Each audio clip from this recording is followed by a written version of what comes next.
Because what I want people to know is great things can happen if you believe. What I promised God was this: if you will make me successful, I will tell anyone who will listen about what they can do if they believe. And so that's what I stand to represent now, as we just turned 11 on Saturday. Yay! It's a birthday cake. Okay, that's incredible. So exciting.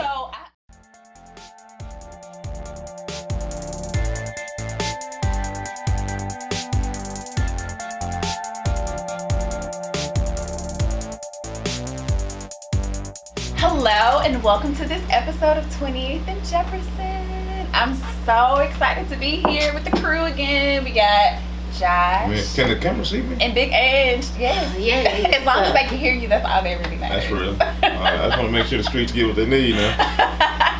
You feel? Anyway, as always, make sure you like, subscribe, and share. Please, please, please share 28th and Jefferson podcast and also MassCtv. And so we have a sponsorship this week. Hey. Yay. Okay. So our sponsor this week, 28th and Jefferson, is brought to you in part by Creative Socialite Group, specializing in events for young urban professionals that are well versed in both sophistication and trap. So make sure you follow at Creative Socialite Group for upcoming events. That's real. Sophistication and trap. Y'all, we raising up in there. It might be. So, those of you who are living in Nashville, how are y'all adjusting to this weather? First off, I mean, yesterday I think it was like 16 degrees. 16. I didn't leave my house, so No, it's a beauty, and I like it, then I hate it. You know? Yeah. It's cold. You can, you know what I mean, cuddle up with a little something. And the streets gonna feel me. You just cuddle up, get your little hot chocolate or something. That's beautiful. But then you gotta step on ice, and you don't even know it's there. Yeah. People can't drive in the city when it's cold. people can't drive. It made me realize that I don't have enough winter clothes. Oh, it's a little late now, ain't it? It is. It just really made me realize that I'm not fully prepared for the winter weather. Yeah. I think it came up too fast, and I wasn't ready. Glove season, scarf season, yes. Thermals. Yes, definitely. Ooh, I don't know if I can do thermals. I wear skinny jeans now. Oh, that's right. What's that? I said it's hitting me hard since I work in Miami. Oh, I be nice and hot. That's crazy. And then you come back here, I'm like, did not pack my coat. That's insane. Yeah, I don't know how you wear thermal. I wear the skinny jeans now. I can't fit the thermals under the skinny jeans. With pantyhose. Pantyhose? I will look into that. Thank you. You're welcome. So much. Or some tights. Don't they have like the workout legging tights for men? But then you gonna smush everything going on. You know what I mean? Now I'm sweating in places. You know what I mean? Look, well then you might need to get you some bigger jeans, and I wear the skinny jeans in the winter time. Wear those for the summer. That's true. I have to go back to the big the Jinko jeans. You remember those? Jinko huge like bell bottom jeans. No, I remember the Jabos. Jabos, okay, there we go. I might have to go to those. M on the back. Yeah, I was 15 and size 40. Does it look like an M? What's it? It has an M on the back? Never mind. M? Nah, I'm not. I don't know. I'm not sure about that one. Okay, so more for Nashville news. I just want to highlight a couple of things that's going on in the area. So Coneheads is a new restaurant that has a soft opening going on right now. It's November 12th through the 16th. Today is the 13th, if I'm not mistaken. What do they say? Yes. So they have it's like waffle cones with like chicken. So it's like chicken and waffles. This is black owned, though. Yes. Okay. And they have like different sides and sauces. So their soft opening is going on right now from 12 to 6 p.m. Where they at? They're over on Dickinson Road, Dickinson Pike. I don't have the complete address, but follow them on social media. What they call them? Conehead. I like the name. It's okay. Yeah. Chicken in the cones. So chicken and waffle cone. Right. I like that. Yeah, I think I it's like pretty that. cool. We'll have to check them out. Check them out. We're gonna check them out, and I'll give you my review on it. Yeah. Also, Southern Comfort is having a day party on November 23rd from 4 to 8 at Trimble House. This is the last one of the year, so if you have not been already, make sure you go check them out. Shout out to DJ Breezy, Lil Gary, and please forgive me because I don't remember who the third person is. Southern I do Comfort, apologize. you say? Like Yeah. alcohol? Well, who's this? What they do? Like So they throw like day parties. Okay. We're not talking about the drink. No, this is this like is the that. name of the day party. The name of the day party Southern is Southern Comfort, yes. Brought to you by Lil Gary, you say? Lil Gary, DJ Breezy, Shout and to- one other person. I can't remember who you are. Okay. If someone. Gary Steven. No, that's They got a Lil Gary and a Gary DJ Stevens? Q. DJ Q. That's the other person. My apologies. DJ Yes. Q? Mhm. Okay. Yeah. Alright. So if DJ you, Q, DJ Breezy. Yes. Okay. The music got to be on point then with 2 DJs. in the Yeah. crew. Well, Lil Gary's a DJ too. Also, it's 3 DJs Yeah. teaming up for a day party. For a day party. All right. Yeah. Who you think the best one is? Nah, you don't do divide and I conquer. can't do Don't that. divide and conquer. I just try to troll them, but nah, y'all good. I'm gonna check y'all out. Southern Comfort. Yes. All right. November 23rd from 4 to 8. That's real. So that's all I have for Nashville news. What you got for us, Mr. John? Mainstream. First of all, we got car stock paper. Let the streets know. We already talked got- about the fancy paper. The streets don't know. The streets, we got car stock. We typed up this week. Yeah. We got We're room for official. notes. We moving on up. Lord have mercy. I never had a script, so we got a script now. Man, okay. Here we go. The streets. What the streets want to know? What's going on in the world? Kaepernick may be playing football again. Did y'all see Oh that? yes, I We saw did. that. We did. We were hoping you Yes. would touch on that. I don't know how I feel about it, man. I don't know how I feel about that. Well, I feel I'm all over the place. I feel like he still should kneel. He's what? He I should feel kneel. like he Yeah, if he still don't, should if he don't kneel, he's going to have to change his name to Kaepernick. Like he's a capper. He caps. He's bullshit. You know what I mean? No. Because so we don't know. The NFL said we're gonna give him a He tryout. wants to play football. Yeah, I mean, this is his dream. This is his, Right. this is what The he. NFL said we're gonna give him a tryout. It feels weird to me that they give him a tryout in the middle of the season. I mean, but they already know how he I plays. mean, it's weird because Now they he's can- already proven himself. He should now they- have to do a tryout. now they can He's cut him perfect. and say, "See, we're not racist. He just wasn't good." You see what I'm saying? And I don't know how they play. That's what they're gonna do. So you feel like that's the angle that they're going to take, or you think they're actually going to really give him an opportunity to play?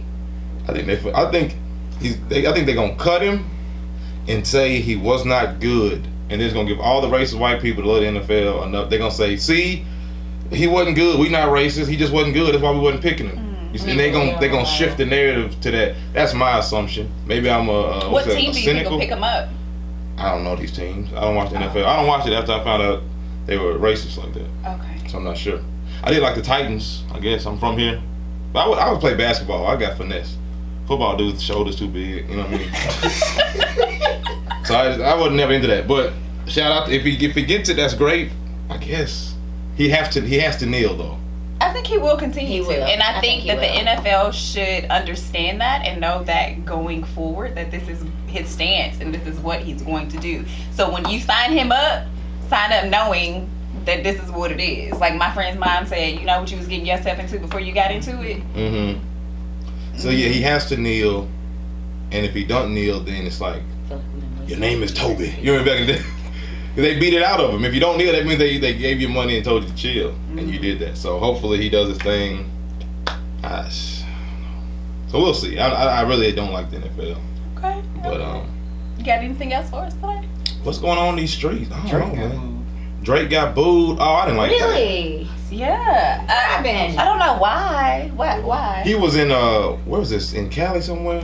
Flog? No, it was something Oh, weird. Camp Flog now because he was not supposed to be there. Yeah, they said they were gonna bring Frank Ocean out, That's and then they I don't see why he surprised got him with moved there. Drake. But that's almost. That's why that meme was going around that says a tornado flew over. Oh, okay, because I was Yeah. like, what does that have to do with Drake? I was so I did lost. hear about that. So Drake came I out there and got got booed, which was so strange. I mean, Weird, very weird. I guess because expecting Frank. right, and Drake comes out. I'm being a little upset. So Frank Especially never showed because up? Camp Flog now tickets are not cheap. I went like a few years ago. Did Frank's net show up though? That's the thing. If he didn't show up, he didn't show up. Also, he tried to replace him. Well, yeah, I guess if you're expecting the Yeah. blueberry cupcake and they throw you the vanilla, you like, well, I guess I could eat it. But it ain't. I asked for that. That's not what I wanted. I asked for that. You know what I mean? I asked for that blueberry. You feel me? So I guess but that's still some very entitled. But I guess you did pay your money though. Yeah. But that's Drake. That's a little disrespectful. I wouldn't boot him, man. I know Drake is still good though. It don't matter. He handled it like a G. I like that. I couldn't have done that. I would have cussed everybody out. You got what? No, I couldn't. I couldn't take that. Well, you know what? I'm glad you brought up cupcakes. Okay, why is that? Because our special guest for today is Miss Mignon from the Cupcake Collection. If you haven't had a cupcake from Cupcake Collection and you live here, I'ma smack you. It's impossible. You really I'ma smack you. have a problem if you have No, not. for real. And you live here. That's no cap. A lot of times we get people. Not a lot of times. Sometimes we get on here, we just big people up, and I don't even know nothing about them, honestly. I respect them. I do. I'm just not. Don't say that. But sometimes y'all will like people, and I'm like, I like Shakana's choice of. I like her taste, and she say this dude's real. He must be real, but I don't know nothing about him. But this right here, What you know about the cupcake? I'm well versed, and I'm out north with it. You see what I'm saying? So I'm in. They came to my hood with it. You see what I'm saying? So you know about the cupcake. But I almost feel like I helped. You know what I mean? I almost pretty much helped bring. I mean, I don't know if I did, but I feel like I helped make this an empire. I don't. Maybe she'll get into how I help, but Yes, you did. But anyway, so what's in this box? you have a box. Yeah. Yes, I brought you some cupcakes just in case there was someone who could have the blasphemous actions of never having had one. But I think that's very key that you said that you helped to make this an empire. I'm very on board with that statement. And I don't mean that just to you personally. I mean that to all of this community of Nashville. Here's what I believe. I could not have created this anywhere else. Now I can take it anywhere else now, but it had to happen here. This is the most welcoming community of people who want to see others win, who want to be a part, or who are willing to invest in what they want to see happen. They're not just going to say we wish we had and then never go to it. And I think that other cities would envy the way that this community comes together for you. And I have found success in other cities now. And I've even taken it back to my hometown, and I know for sure that even though it is doing well and prospering and beginning to grow back home in New Orleans, it had to start here. And I truly believe that it is the community of Nashville that made it happen. When I mean, I'm from New Orleans. You never will be able to change that. I will be a New Orleans girl. How did you hide the accent? What are you doing right now? Yeah, I can put it out, baby. Oh, okay. I was like, okay, here we go. But my mother was a stickler for our accent. Okay. She hated it. Yeah. And it was like, do not talk to me. With that. So she made us practice speaking in a way that she didn't want people to be able to put us in a box. Absolutely. And so she didn't allow us to speak in any kind of way where you know where we were from. That's real. I wish my mama did that. I wouldn't be so southern. Yeah, but that New Orleans is different though. It's not just southern. It is. Memphis is kind of like that. But I think Louisiana just got it on lock as far as accents. Atlanta's getting kind of like that. Yeah. But okay. Well, let's talk about. I want to talk about, if it's okay with y'all, how it happened. How long has this business been a thing? Well, let me just slide these cupcakes y'all way. Oh yeah. Let's see what we got in this box. Please tell me that there's a sweet potato in here. Well, this is the home of the sweet potato cupcake, right? So any other sweet potato cupcake that you meet ever in life wants to be this one, okay? Oh yeah. Okay. So there's information in here about that and why that's so important to us on the back. But there's 6 sweet potato cupcakes in here. All right. Okay. And then one of our seasonal flavors right now for the season doesn't have buttercream on it at all, but a meringue that we make. And that's our campfire s'more with chocolate ganache. Then red velvet, is so southern. Do you know, I never knew what a red velvet cake was till I left Louisiana.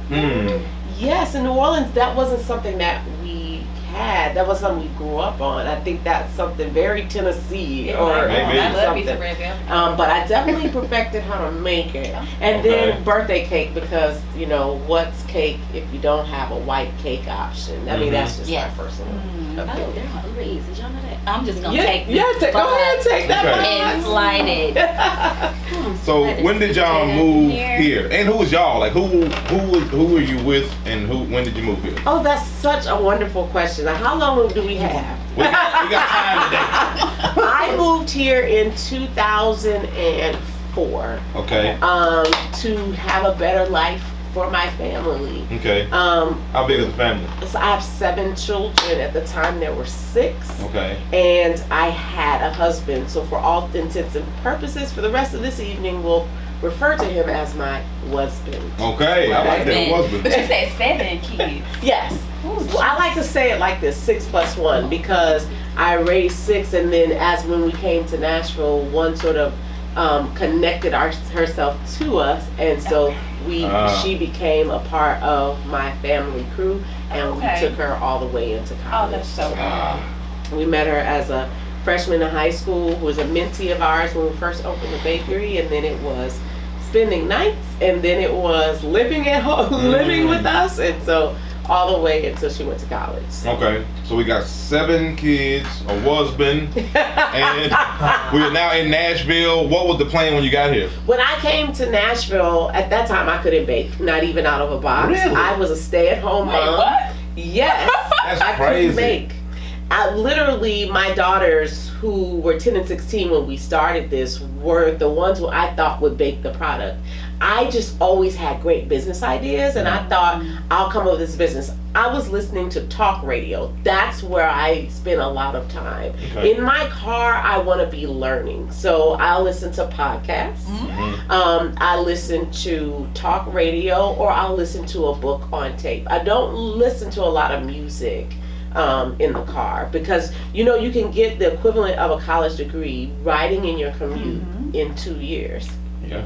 So I really always want to be about spending that time wisely. And there was a man on the radio, his name is Dave Ramsey from right here in Nashville, David. who was telling people you could get out of debt on a garage sale or a bake sale, sell some extra stuff, live below your means. I was listening to people scream, "We're debt free!"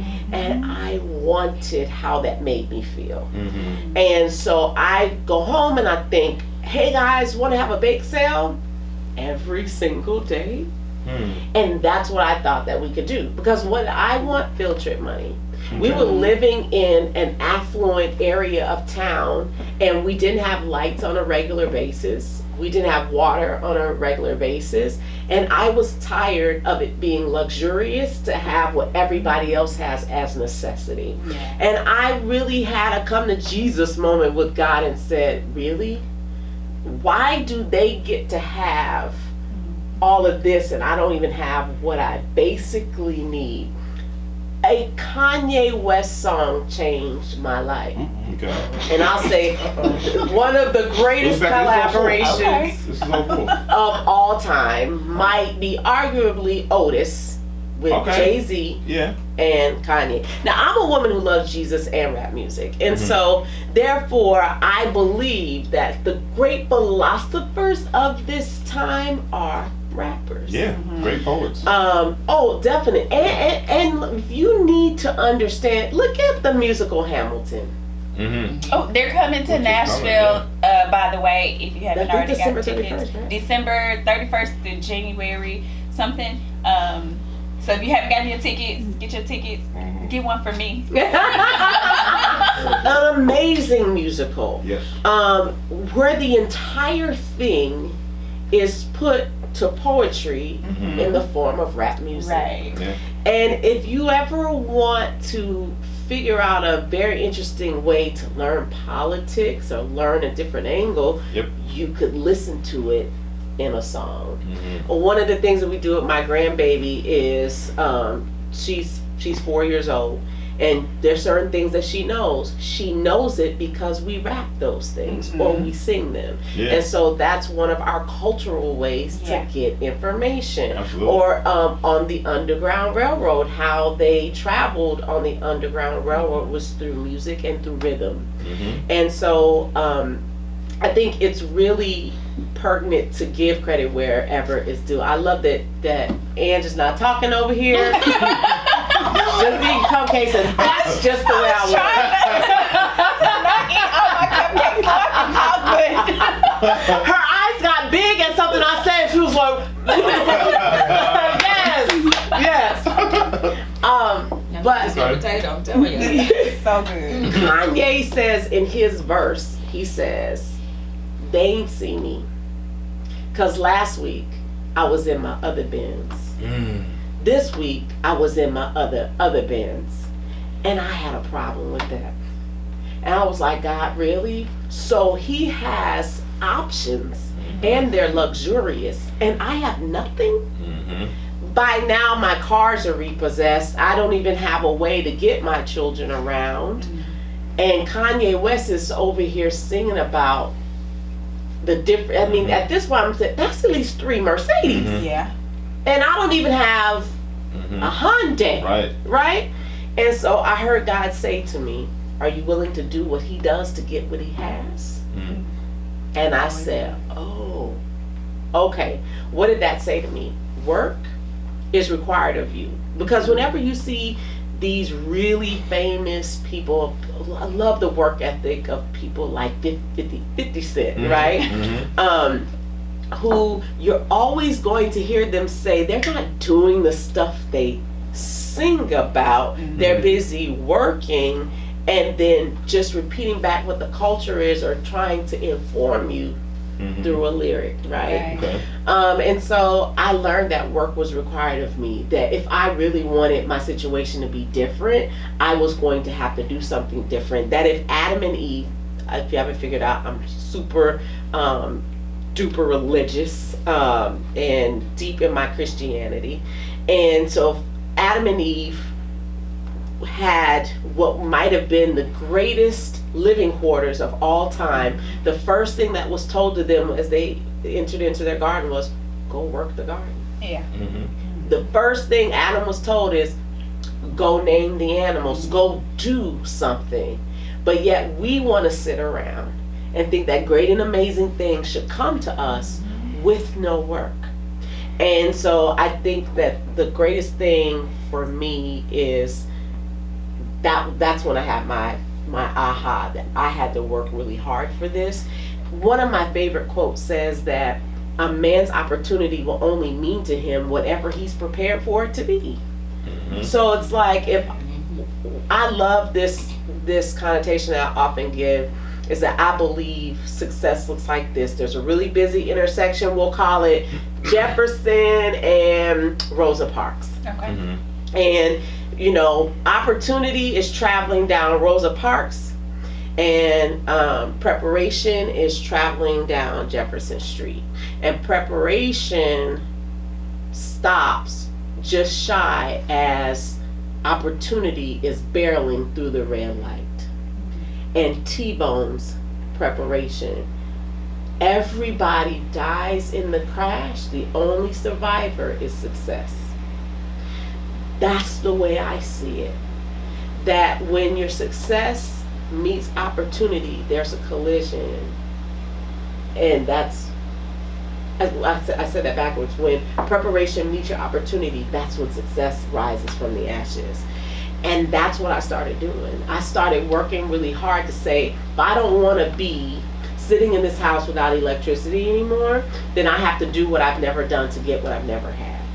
So that's kind of it in a nutshell. Okay, so now you're saying I want to do bake sales? Is that what? So after you heard the Kanye, he was like, you know what? I really got to cook up these bake sales. Mm-hmm. Was that the? Yeah, I thought I'm gonna have a bake sale and I'm gonna have one every single day. I'm from New Orleans, Okay. and we had a lot of businesses that were outside of people's houses or coming out of a person's house, little shack type hut type businesses. And I just thought I'm gonna open up one of these windows on my porch and I'm gonna sell these baked goods out of the window. What I thought is that as soon as I put a sign out there, everybody's gonna come, and they didn't. Okay. You know, what I thought is that I'm gonna sell a little bit of my product, and then they're gonna buy it, and then I'm gonna get the money that I need to go and buy everything else. It wasn't that easy, but that's the way it happened.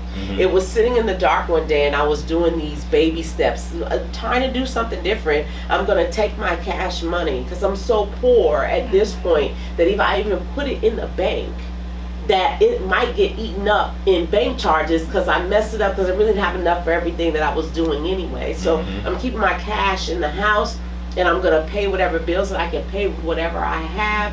And by the time I paid everything, there's no money to even feed my family. There's only $5 left when my neighbor knocks on the door and says, "Why are you sitting in the dark?" And I was too proud to tell her because we didn't have electricity. And I said, because I'm meditating. Yeah.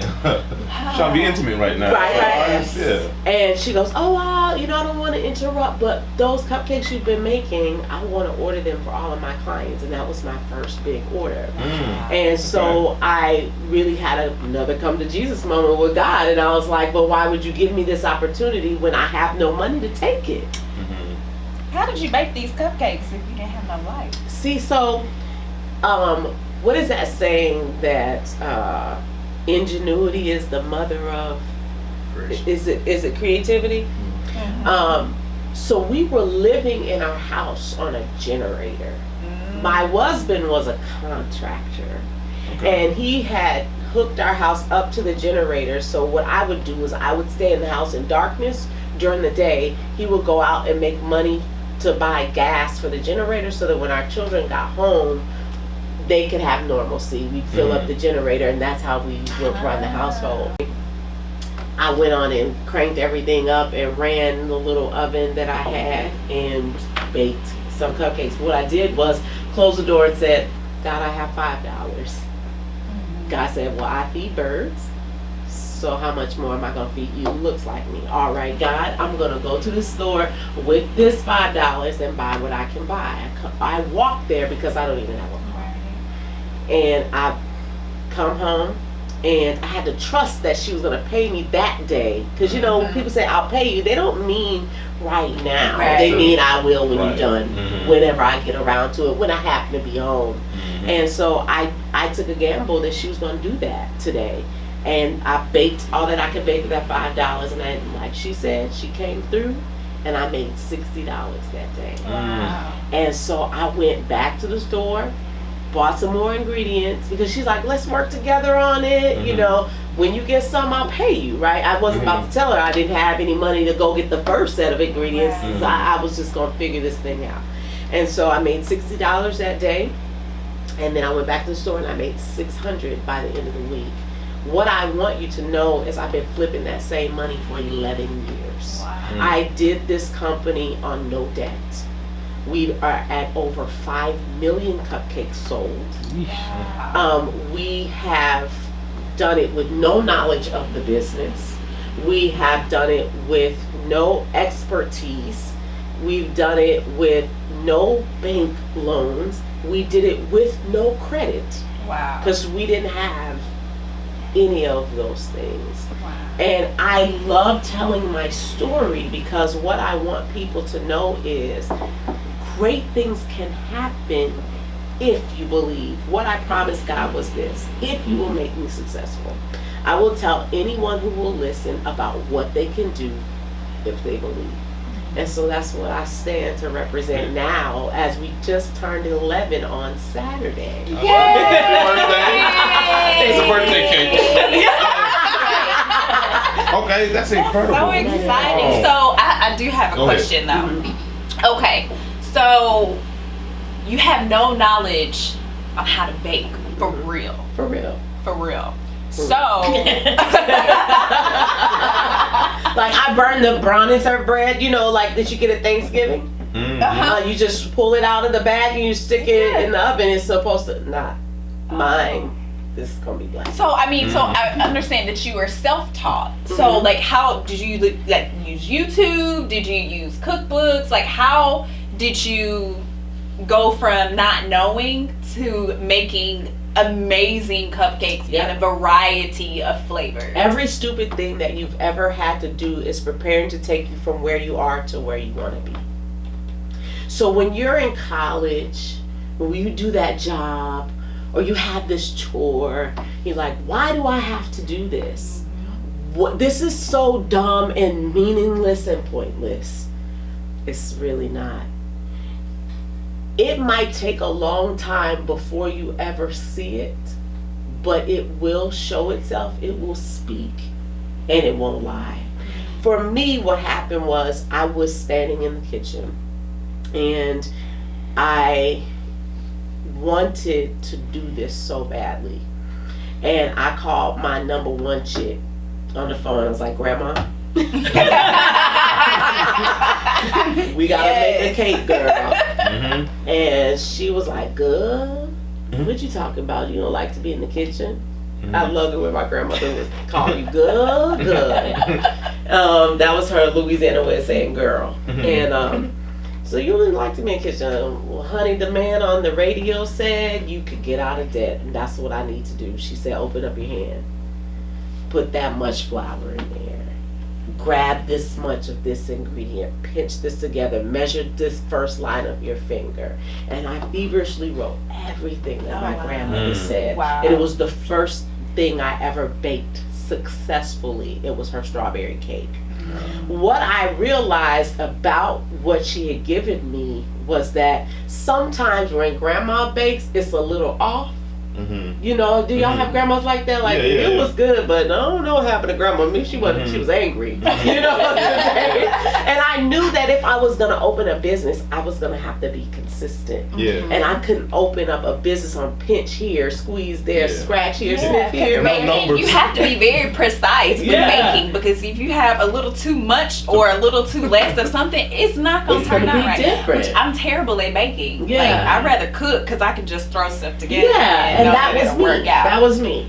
And because I could cook, so that was the key. It's like, well, don't get it twisted. Like, I could whip up a mean pot or something. I'm from New Orleans, you know. I will keep reiterating that. We had the saying, others may only eat to live, but in New Orleans we live to eat. And so I don't know if there's a such thing as anybody who has no experience in the kitchen being from New Orleans. You say, I don't know, but I'm just saying, the key is from New Orleans. And so I made my first successful thing with her help. And I was standing in the kitchen looking at it was a nice piece of paper too, like this. And I was looking at the paper and I'm like, what? Oh my gosh. This is chemistry. 17 years earlier, I had gone to college on a full ride to be a doctor. I couldn't apply the science that they were teaching me to the human body. I would go and I would read the test and I would text and I would show up to class to take the test, and I could never pass because they weren't talking about on the test what they were talking about in the book as far as I was concerned. And it's like, why can't I get this? And so it was standing there in my kitchen 17 years later that everything they were talking about in Chemistry 101 made all kinds of sense. Wow. And I got a pen and I started balancing equations. I started realizing that in order to be consistent, there were certain things about her recipe that were off that I needed to fix. And when I fixed those things, I created my own recipe for everything that I was going to do from there. I had a basis for what it meant to build solid cake, and from then I could make any kind of flavor. Wow. Now, when did people start taking you serious? Like, you took yourself serious. That's the only way you could make it happen. But when did people saying, hey, she, like, even if it's family or friends, when people say, hey, you kind of got something, I'm assuming that's before you would get into a building. I think you have to ask me, it's so that there's different levels to that. Who took me serious when? Okay. You know, like, well, let's say after you got your first 600, like once from that gap into you moving into Germantown. I was always in Germantown. Oh, okay. I lived there. Oh, so that's y'all's house. That was my house. Darn, that's the plot twist. We purchased that house. We purchased that house condemned. Okay. We went in there with no credit, no money down, unable to qualify to purchase it, believing that if God is who he says he is, he can do what he says he can do. I wrote a ridiculous offer and they accepted it. Now, it didn't happen on the first try, it didn't happen on the second one, and it didn't happen in a week, it happened over months. So you didn't move That's to just the short version. When you were selling to your neighbor, you were in Germantown. I was in Germantown. That's insane. Wow. That is so crazy. those houses right around me were the ones that were saying, you don't have to be stuck. The world needs to know what it is that you have. And to this very day, that neighbor who came across the street and knocked on the door cries over the cupcake collection. Because she felt like, how are you living here in these conditions? And I had no idea. Right. Wow. You know, because everybody's not going to run around telling you, oh, poor me, look at what's going on in my life. No, some people are just going to go through it and get through it. And that's who we were.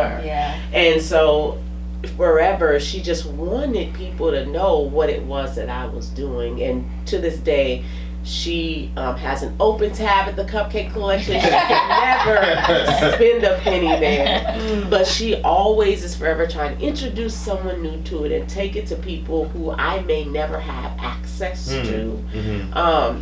Or maybe traditionally I wouldn't have had access to, but now, you know, what I love about the Cupcake Collection is this. When you come into our store, no one cares what color you are, what you do for a living, how much money you have in the bank, what church you really go to, or what your religious preference is, or your political preference. They just want to know, are you about to get the last one? Because I really got to bring home that red velvet. And dang, y'all ain't got no more red velvet. Okay. So speaking of your neighbors, let's talk about the I Am Your Neighbor campaign. So what is that? Tell us about it. Oh my gosh, you know about this? Oh, this is so important to me. So I guess your listeners and slash viewers will be one of the first to know about this.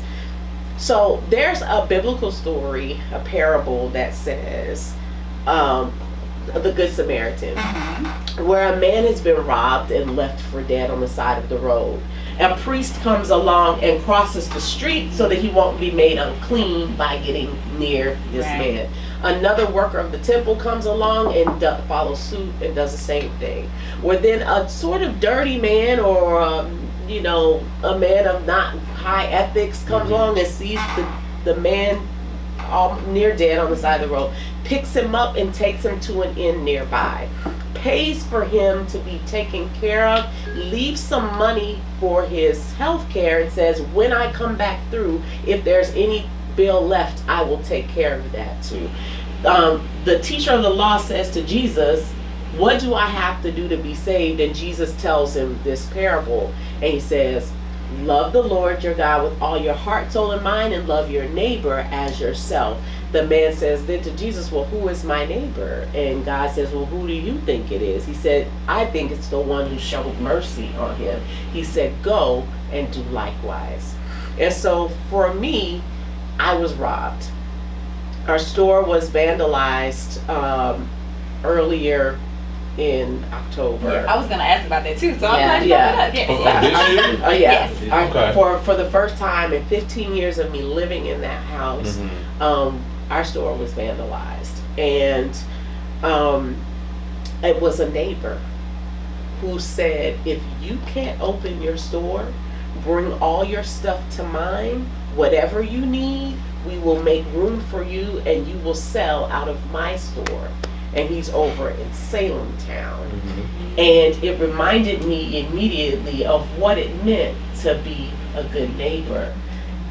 it was my neighbor who came from across the street and said, we need everyone in the world to know about what it is that you're offering, and so I'm going to be your first customer, and I'm going to, you know, introduce them to all of my friends for Christmas. I have had a long list of neighborly actions that have kept me going. It was a neighbor in my hood that had a glass company who I called and said, someone knocked my window out, I need a glass. At 7 o'clock in the morning, they were there the next morning measuring the glass, and by 10 o'clock my glass was replaced. These are the actions of neighbors. And so what I wanted to do was celebrate all the ways in which people have been neighborly to you. And so I'm starting a campaign. I used to love Mr. Rogers' Neighborhood. I do too. Okay, so his movie is coming out with Tom Hanks around Thanksgiving. I really want to go see it. I want to see that too. And I even love Mr. Robinson's Neighborhood. On Saturday Night Live. That was Eddie Murphy. Oh, was it? Eddie Murphy was Mr. Robinson's Neighborhood. That's real. And you have to check that out too. So anyway, I've always loved Mr. Rogers' Neighborhood, and it is such a good feeling. The feeling, you know. Yes. And so I would always sing that, and when I come into the bakery, I change my shoes, I change my jacket. It's like, that's my experience. So we want to do something like, you know, neighborly, and we want to honor the ways in which people are neighborly to you, like my neighbors have been to me. So what you'll do is you'll come into the cupcake collection, and we have these cards that say, welcome home, my favorite neighbor, and you'll turn it over on the back and celebrate them in some kind of way for how they've been your neighbor. And you're going to hang this door knocker on their door, and it treats them to come back into the cupcake collection and receive a cupcake on me for how they treated you. Wow. It's just my way of spreading joy into a city that has been so neighborly to me. Let me tell you, if I ever have a situation where somebody wants to come for me, I never have to say anything because my Nashville neighborhood is going to take care of it. Like I never have to defend myself in any kind of way because the community of Nashville has my back. And these are just ways in which I want to give back to a community that just keeps on giving to me. I feel like we can't leave our hand open all the time to give to me, give to me, give to me. Yeah. You have to also leave your hand open to give back. That same hand and stuff is going to fall out, but it also leaves room for you to receive. Yeah, that's so good. Yes. That was so good.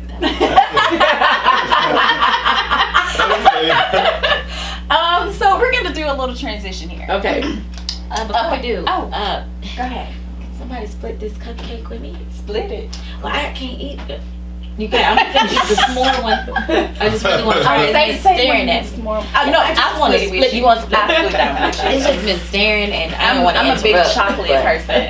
So I'm gonna tell you the story. So you had it was like this chocolate on chocolate on chocolate on chocolate cupcakes. Blackout.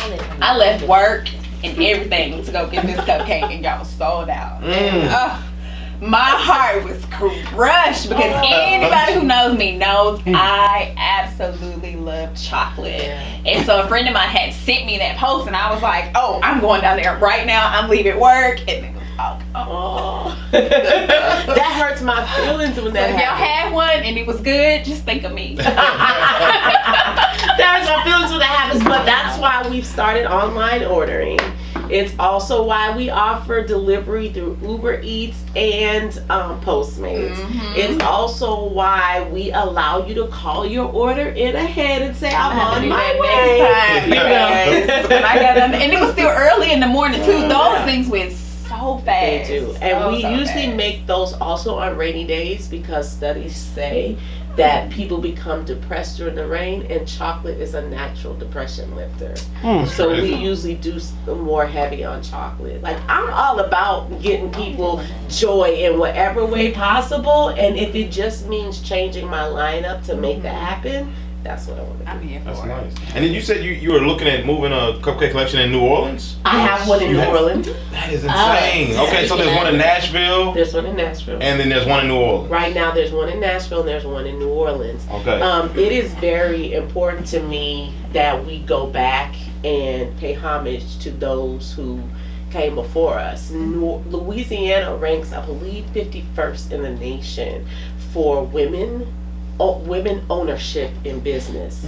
And when you look at the minority numbers, the outcomes are even more disparaging. Yeah. So it was important to me that I go back to the city and lead by example for what we could do if we believe. That's beautiful. So that's why I had to bring the That's awesome. collection. So how proud is the fam back home? Not only did you shake it here in Nashville, you brought the bread back home and let people eat and then went back to Nashville. I think I would say that they're really proud because it was my gift that I gave to my sisters. Oh, wow. So I didn't want to see myself growing wealth and watching them struggle. So I said, what if I taught you how to do what I do? Would I be able to count on you to do it every day? And it was like the thing that they were looking to happen. And so they're testing my sweat equity model because I have this idea that I want to help people be able to have ownership. I truly believe that ownership is freedom. And so I'm testing out how will I help people who might not have the financial means to figure out having a piece of ownership. And so we're testing it with them. So they own the First Cupcake Collection sort of franchise. Oh, that's really good. That's dope. Man. Okay, so this here is our think tank. Okay. It's scarce, but it's okay. I love it. So in this bowl is, a question, a word, a comment. You just say the first thing that comes to your mind. Okay. I love it. I saw this and I was like, ooh, is that a game? I love games. Okay, I think this is several. Just stick. Okay. Okay. Yep. All right. You want me to read it? Read it out loud. What is the funniest joke you know by heart? Oh my gosh, I know one. Hold on a I'm second. glad you didn't get that one. I don't know if it's There we go. There we go. That's what I'm talking about. Oh my gosh, there's one I've been telling everybody. Oh my gosh. Huh? Probably something Lincoln said. My grandbaby Zoe loves to tell jokes, and she calls me on the phone all the time with a joke. The one with the scarecrow. That is a good one, but I gotta get it. Hold on. Okay. I gotta get it. She's seven and I crack up at her jokes, and I have to make sure that I'm extra ridiculous when I crack up too. All right, so here goes the funniest. I don't pretty much know it by heart if I'm looking it up, right? But I had to give y'all this one for this season. Why did the Scarecrow get a promotion? Hold on. Because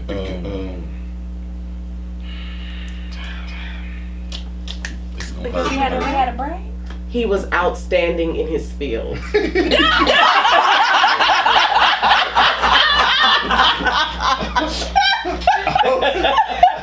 I thought that was pretty hilarious.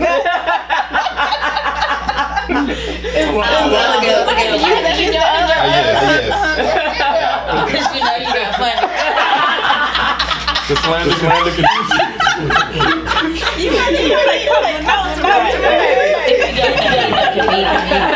But she doesn't back Yes, thank you for reminding me about the Scarecrow. And she her props though. Use it.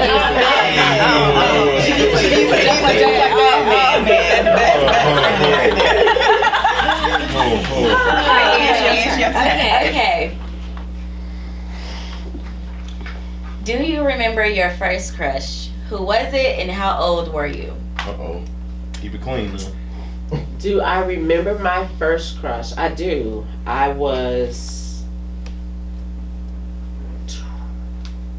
12. and his name was Ronell. Oh, And wow. yes. It's all a crook. That's like you. Yeah, I thought it was pretty cute. He was my first boyfriend and my first love. I fell in love with his family. They are still very much part of my life, and the godmother of that I sort of gravitated to, that I added into my own life, you know, that I adopted to myself, is his mother. He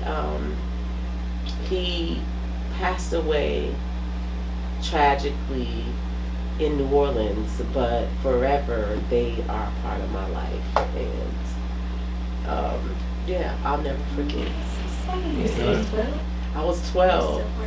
Yeah. Oh, run him. Oh, run. Oh, Oh my God. What about you, Ed?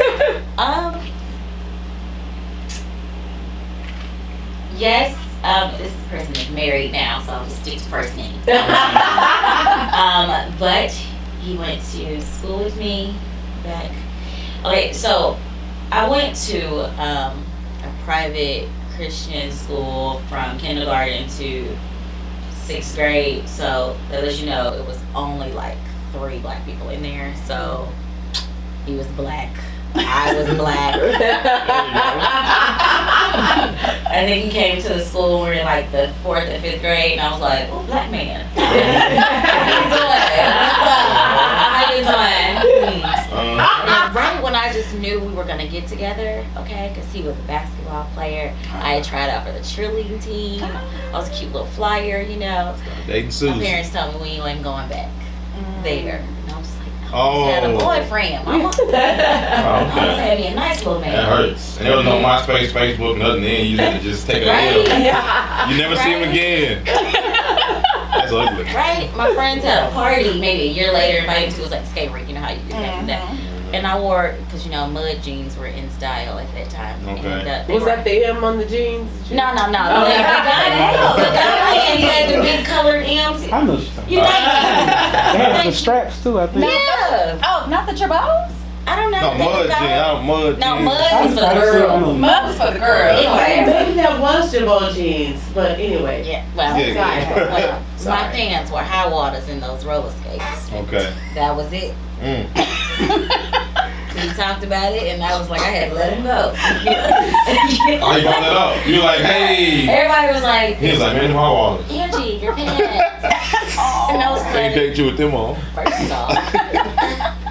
And I really was thinking I was doing something too. I had my mud jeans on. He said, You know what I'm saying? can't date you with them freeze on. Pretty much. What's your question?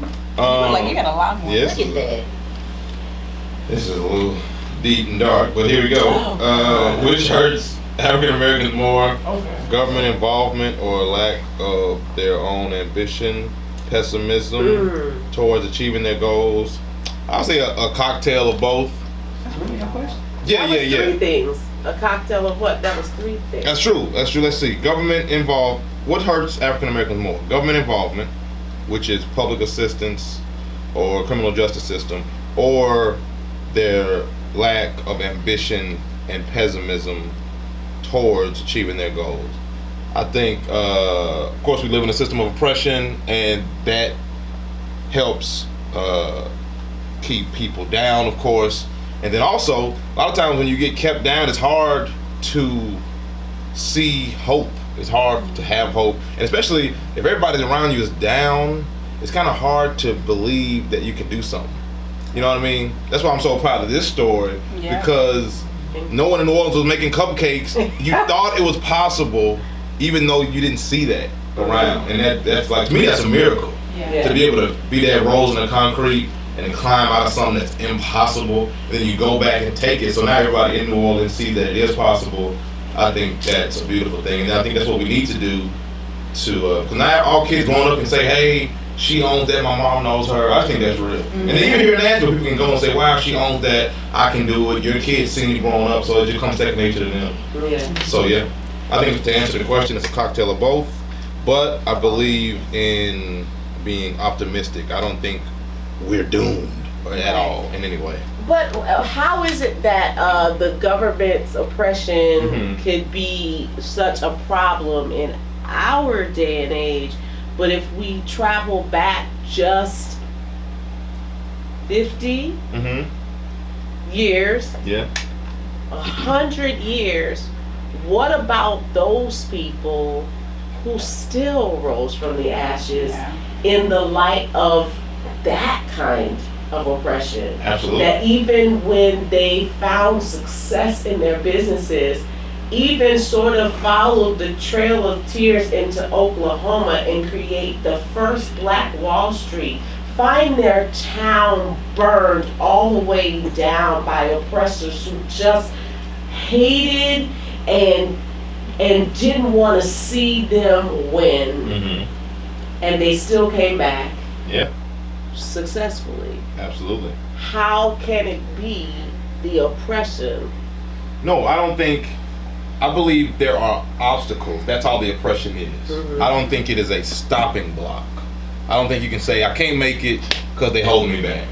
That's an excuse.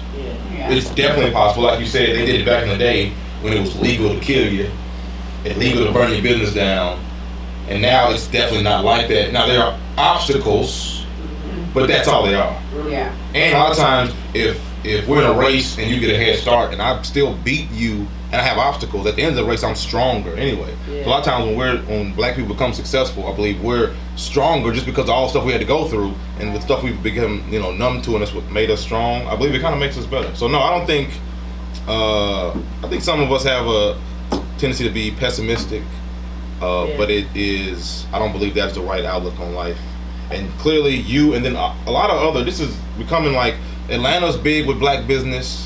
And then Nashville's growing, DC's good, New York of course, but it's evidence all over the place that we can do whatever we want to do. We just have to do it and then just keep fighting. So studies are showing also that minorities and women are showing the biggest growth in ownership and entrepreneurship over the past 2 years than over any of its counterparts. So I believe this is our season to be able to make moves happen that we've never been able to do. One of the things I'm most proud of is a statistic that I read that said that my generation is the first generation of African Americans with full access to opportunity. That means that I have the opportunity to do things that even my parents, who were in the 70s, didn't have access to. And that my children are the first generation of African American children as a collective who have the first opportunity for wealth transference outside of an insurance policy. So for the first time, your generation has access to wealth transfers through property, land, businesses, and all that kind of stuff. So like the times are very different for you. I think what we have to be real about is there is not an equal distribution of money. That's just what it is. There's not an equal distribution of money and resources. But what there is an equal distribution of is time. What is it what are you going to do with it? I have the same 24 hours that you have, that they have. What are you going to do with it? And so I think that's the difference between looking at the glass half empty or half full. Absolutely. I love that question. The second part of the question is, are you dating currently? I was waiting on the joke. I was waiting on I don't know. I didn't like the question. So, my think tank I'm sorry. comment says, describe your love life in one word. Oh, wow. Yeah, Chicago, go ahead. Non-existent. Fluid out. It's non-existent for me. And then, and that's all she wrote. Okay. As you blow softly. Yeah. That's it. But I mean, you can piggyback off of that since Okay. there was that dating Yeah, I mean, so question. Let me see if I can come up with a good word Here we for go. my dating life. Uh-huh. Describe my dating life in one word. It said describe your love My life. love life. Mhm. Describe my love life in one word. Mm-hmm. Progressive. That was deeper than that. It's definitely deeper than mine. Lord have mercy. Okay. What about you, sir? Sir Josh? The streets want to know. Right. Well, that's progressive. So You can't use the same word. you never know out here. You never know. I believe love is beautiful. Love is in the air, and I am optimistic about love and progression in love and life. Okay. I love all women, We got it. entrepreneurs, all kind of women. It don't matter what you do. It don't really matter. I'm just saying, entrepreneur. That's cool. Somebody get it. So That's to apologize. that's some people, you know. We know what yours is like, Ange, but y'all describe it. Have mercy. Yes.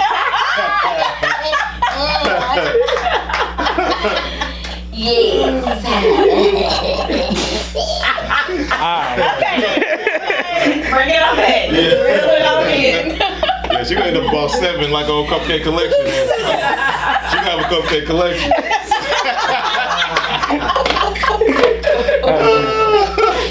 Okay, so one last question before you wrap it up.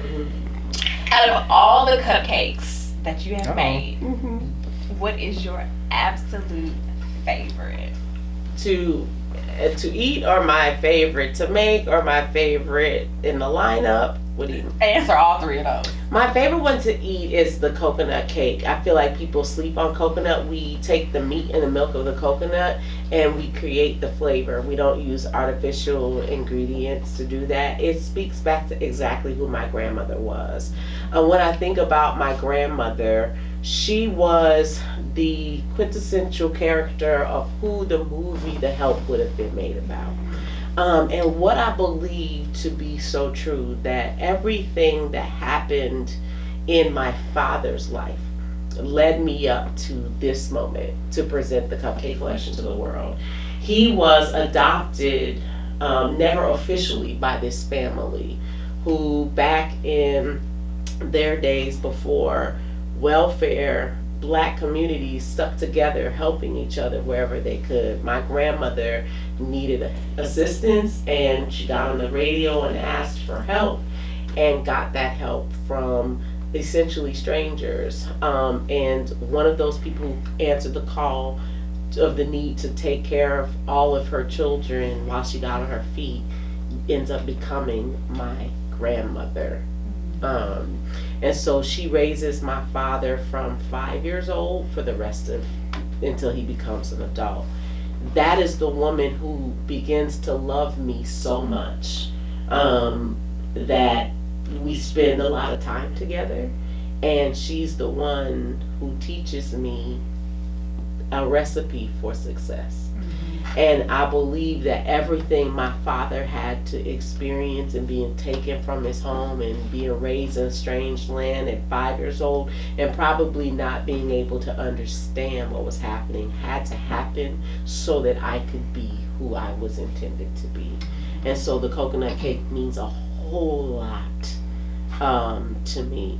What I love about the sweet potato cupcake, though, is that it belongs to the cupcake collection. Any sweet potato cupcake you ever meet in the world wants to be this one. You ain't got nothing on that. Yeah.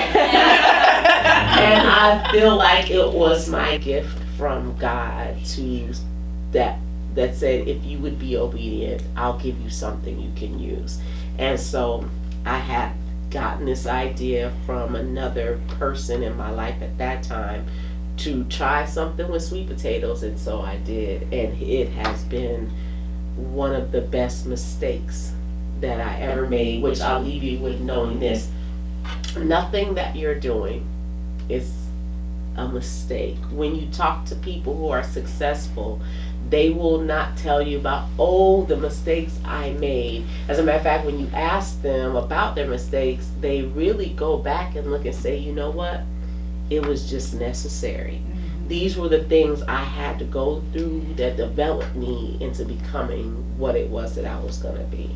So I hope that brings you joy as you look back on the decisions that you've made and, you know, some of the turns that you've taken, that they all were just a part of the journey that you really didn't know where the end was going to be anyway.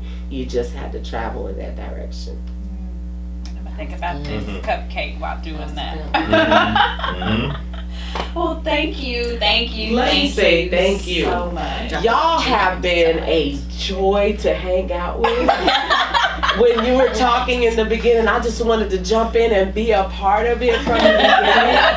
And I thank you for, you know, I always say if you experience Mignon Francois and I don't leave you with joy, then I have failed at my personal mission for the day. But I have to say that you all have brought me so much joy today, and I thank you for putting that in my tank so that I can go and pour that out on others. Yeah, likewise. And I didn't even know this. I love Cupcake Collection, and I love y'all as a family and as a business before I knew that y'all story. So now I'm realizing y'all came from nothing, and you heard that Kanye talking about his other bins, and you was like, I gotta get it, and then you actually got it without the lights on, and that hits home. So that's real. I appreciate that.